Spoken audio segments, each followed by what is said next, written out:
Welcome to another edition of Buy or Sell on Tech Sideline as we take a look at the upcoming matchup between Virginia Tech and Cal. I'm Riley Klaus, today joined by Chris Coleman, Will Stewart, and Andy Bitter, with Nick Brown producing behind the scenes. If you're new to Buy or Sell, each week we release 5 lines in which we respond by either saying buy if we think it will happen or sell if we think it will not. You yourself can participate in this by going to techsideline.com and casting your vote to whether you think each line will happen.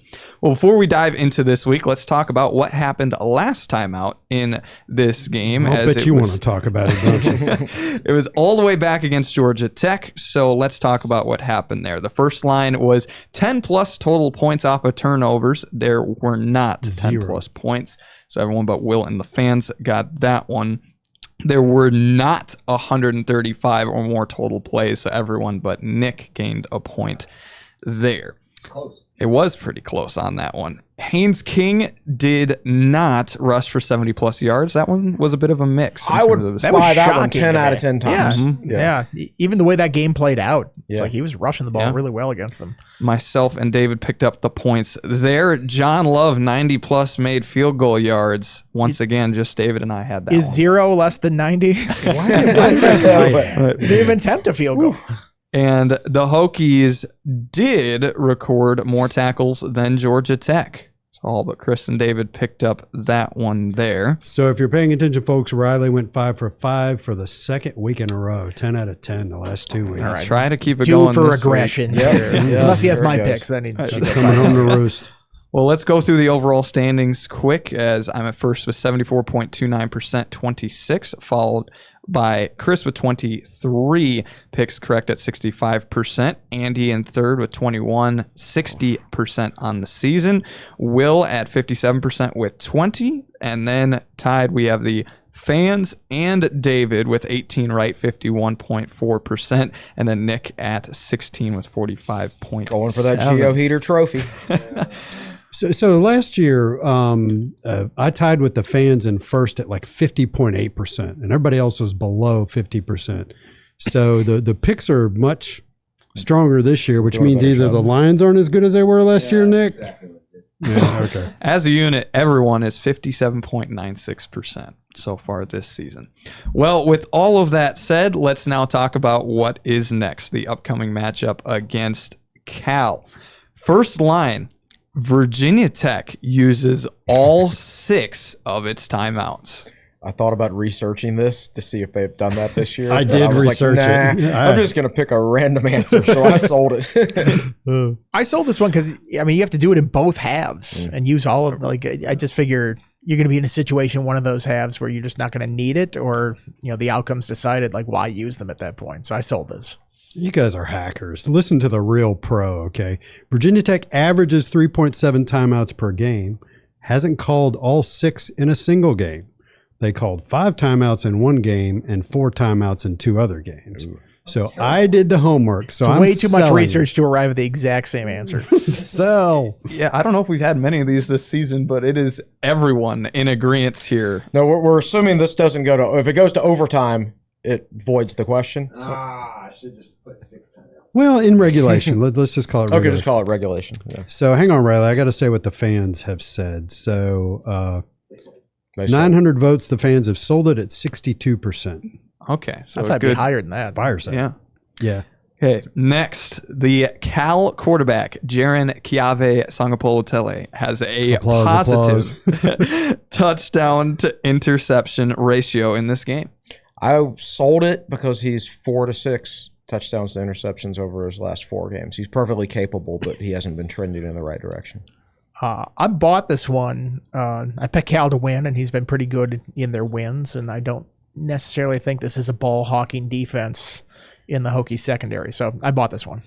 Yeah, I bought it because the Hokies only have 3 interceptions all season in 7 games, and Virginia Tech's number 101 in turnover margin. So the inclination, if you just look at the quarterback, is to sell it, but I'm looking at the Hokie defense, so I bought it. Yeah. Meanwhile, the fans, it looks like, are also in agreement with you. 86% of the fans are buying it. Okay, that is a large majority there from the fans. I'm also going to buy it, although as Chris mentioned, he has been a little bit colder recently. David is buying it. I also want to point out that if he throws 2 touchdowns and 2 interceptions, or 1 touchdown, 1 interception, that is not a positive touchdown to interception ratio. Yep. So that counts as well. Yeah. Or that counts as a sell as well. All right, that is of note. And with that being said, you yourself, Nick, have sold in this situation. So we got Chris and Nick being So you going to put the graphic up, Nick? selling that there. There we go. Yeah, just to confirm what I saw. Yep. And then now we'll go to line number 3. Buy or sell, Virginia Tech has 8+ penalties in this game. Seems like a lot, but I don't know what Tech's numbers are for the season, but it seems like that when they have committed a penalty, it's been pretty critical, like the Wake Forest game. Yeah. But 8+ seems like a lot to me. They had 10 at Georgia Tech. Wow. So that's the most recent one. They had a lot of penalties that were coming out there. 7 against NC State, 6 against Wake Forest. So they were that's right up pretty good against line, it. 8 yeah. against I like this line. Wofford, 12. I mean, ODU, 12. My goodness. If you wonder another reason why Brent Pry got fired after that game, God. that's the reason. I feel like you have to have a really bad game penalty-wise to get 8. They're playing at home, so maybe there's not as many miscommunication problems when they're on offense. So I sold this one.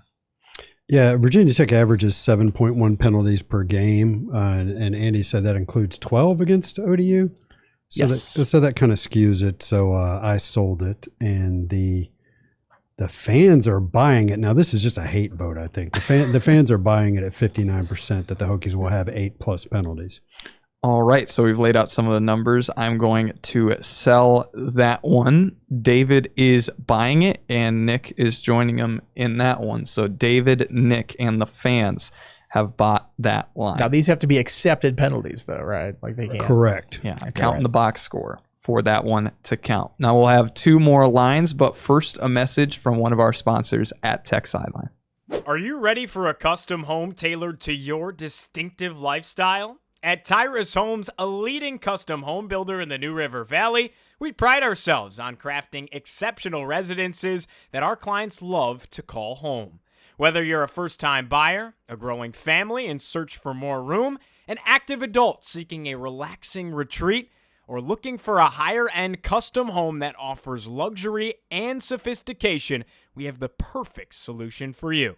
Discover how you can bring your dream home to life at tyrushomes.com. That's TYRIS homes.com. All right, for line 4, let's go to special teams with the punter, Nick Valsistas, punting 44+ yards per punt as his average in this game. I bought it. He's having a good year, and I don't think it's supposed to be quite as windy Friday night as it has been this week. I think the wind's supposed to die down as it gets later in the week. But if it doesn't, that could complicate some things. Yeah, I bought this one too. I mean, he's the featured player of the week on our graphic, so he has to have a great game there. He's done this in all but one game this year. The Wake Forest one, he did not at 40.3.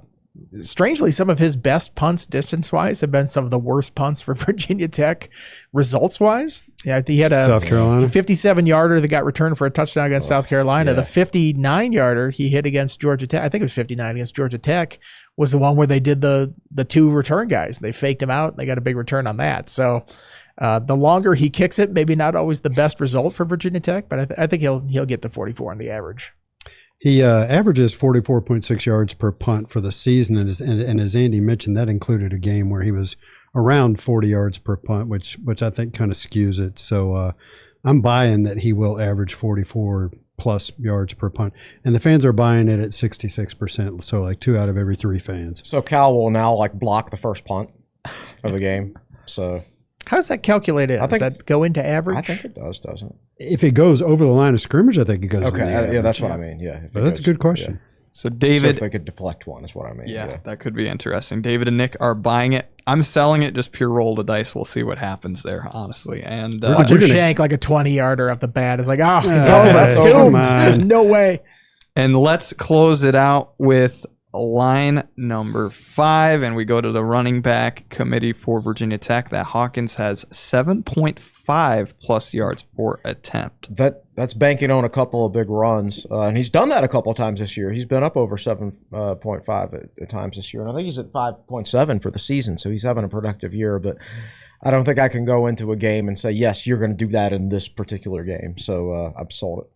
7.5. Nick, were you on drugs when you put that line on? Where's that line coming from, Nick? Right. Well, one he had 4 carries. And last week, 9 for 82. Sample size is going to be key. 7.5. He's going to average. Holy crap. That's 7.5. Virginia Tech better win that game. And oddly enough, they didn't the last time he went out there and had 7.5. I mean, I'll take those odds of him not getting 7.5. I sold this one. 92-yarder on the first This was drive. if he breaks one right away, I'll be wrong. But man, I sold this one quicker than any of the decisions I had to make on this. Yeah, unlike Nick, I wasn't smoking anything when I made my pick. So Oh my goodness. I'm selling it. Oh, that's funny. I'm selling it, and the fans are selling it at 83%, which tells you what a horrible line it is. Nick has confidence in this one, though. Yeah, I'm at this terrible line, and I'm buying David's it. selling it. I'm selling it, but there is Nick right there with the. I think maybe we're seeing why the pick percentage is higher this year than it has been in previous Oh, seasons. goodness. So that is what our board looks like for this week of buy or sell. Once again, if you yourself voted, best of luck to you and what you had. And maybe you bought that last one. I don't know. Whatever your vote looked like. But If he goes for 80 yards in the first carry, Nick, we're going to get so many pings in the Slack channel from Nick. It's like, see, I told you. Hey, 1 out of every 6 fans are buying it. So. yeah. Hey, I hope I get that one wrong. I'll say that. Yes. Well, we'll have to find out Friday night. But thank you so much for watching this edition of Buy or Sell. For Chris Coleman, Will Stewart, Andy Bitter, and Nick Brown behind the scenes, I'm Riley Klaus saying thank you for watching this video, and we'll see you next week.